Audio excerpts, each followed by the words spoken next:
ഊഫ് 2-3 ദിവസമായി ജിമ്മിൽ പോയിട്ട്. അപ്പോൾ ഒരു കാര്യം ചെയ്യാം, അടുത്ത ആഴ്ച തൊട്ട് നമുക്ക് ഫ്രഷ് ആയിട്ട് അങ്ങ് തുടങ്ങാം അല്ലേ?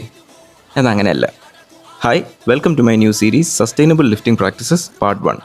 എല്ലാവർക്കും അറിയാം, കുറച്ച് നാൾ കുറേ കഷ്ടപ്പെടുന്നതിനേക്കാൾ കുറച്ച് കഷ്ടപ്പാട് കുറേ നാൾ ചെയ്താലേ സസ്റ്റൈനബിളായിട്ട് ഫിറ്റ്നസ് കൊണ്ടുപോകാൻ പറ്റുള്ളൂ എന്ന് വെച്ചാൽ നമ്മുടെ കൺസിസ്റ്റൻസി.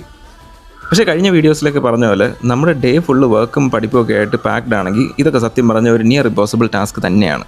സോ തിരക്കുകൾക്കിടയിലും എൻ്റെ ഫിസിക്കൽ എബിലിറ്റീസ് മെച്ചപ്പെടുത്താൻ വേണ്ടി ഞാൻ ഫോളോ ചെയ്യുന്ന ബേസിക് റൂളാണ് ഡെയിലി ഗോൾസ് സെറ്റ് ചെയ്യുന്നതിനെക്കാട്ടും വീക്ക്ലി ഗോൾസ് സെറ്റ് ചെയ്യുക എന്നുള്ളത്. അതായത് ആഴ്ചയിൽ മിനിമം 3 ദിവസം മാക്സിമം 5 ദിവസം ജിമ്മിൽ പോകുക എന്നുള്ളത്.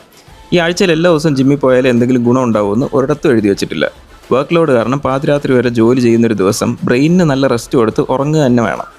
അത് കാരണം ജിമ്മിൽ പോകാൻ പറ്റാത്തതിന് ഗിൽറ്റ് അടിക്കേണ്ട ഒരു കാര്യമില്ല.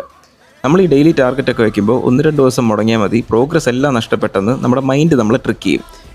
പിന്നെ പോയിട്ട് കാര്യമില്ലെന്ന് വിചാരിച്ച് ആ ആഴ്ചയോ മാസമോ ജിമ്മിൽ പോകില്ല. ഇൻസ്റ്റെഡ് വീക്ക്ലി ഒരു മിനിമം 3 ഡേയ്സ് ടാർഗറ്റ് ഇട്ടാൽ 2-3 ദിവസം പോകാൻ പറ്റിയില്ലെങ്കിലും ബാക്കി കിടക്കുകയല്ലേ ദിവസങ്ങൾ, അപ്പോൾ പോയാൽ മതി. സംഭവം സിമ്പിളാണ്. വളരെ സട്ടിലായിട്ട് സൗകര്യമുള്ളപ്പോൾ ഒരു 2 to 3 ഡേയ്സ് ജിം ഇൻകോർപ്പറേറ്റ് ചെയ്ത് തുടങ്ങുക. അതൊന്ന് സസ്റ്റൈനബിളായിട്ട് നമ്മുടെ ബാക്കി കാര്യങ്ങളിലെ ഫ്ലോ ഡിസ്റപ്റ്റ് ആവുന്നില്ലെന്ന് ഉറപ്പ് വരുത്തിയിട്ട് പയ്യെ നമ്പർ ഓഫ് ഡേയ്സ് കൂട്ടാൻ ട്രൈ ചെയ്യുക. അത്രേ ഉള്ളൂ. എന്തെങ്കിലും സംശയം ഉണ്ടെങ്കിൽ do leave a comment. By.